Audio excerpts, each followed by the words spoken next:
Manipurda hauzik thokliba irang asi kuki militant singda India lengakna khutlai oina insinduna tawribra haibagi chingnaba lei haina taragi chaisuki chairperson senior advocate khaidem manina phongdokre ngasi khurai ahongai da leiba taragi chaisuki office ta pangthokiba paugi mifam amada wafam asi phongdokladuna manina hai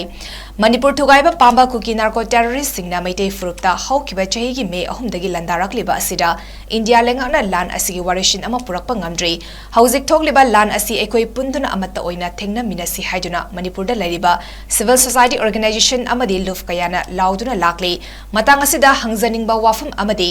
lan thengnagadawriba asi kanagano amadi punna hariba wafam asina kanaga pungadawribano hainasu hanglakli loinena handak thokliba lan asi kuki amadi maitei furuf anigi maramda uribasi toktuna hanadagi leizaraklaba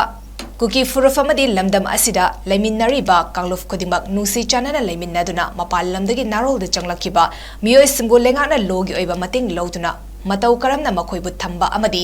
tanthokpagi wari ningchina sanaba mathau tai haina su phongdoki Taraga mangani tama thoi chana ba achida be umdegi na hoji ko hojida tang ta da phigo mama chayed ba amuga yan mam tamu to kana to wai bana to khanda ba hege madana kuki ga mithe ga community ani sita patau to mo to no ba ko khuding ma pul la ga themna ga tam ni pul la ga themna ga tam ni ase mi ko khuding ma na hai punji pul la ga themna ga to pul na themna ni na chi themna ni ga to no kari no pun ga to no kam ai pun na to ni hai se mi to ko na dia Manipur su se kuki no se me te ko na ma no uri ba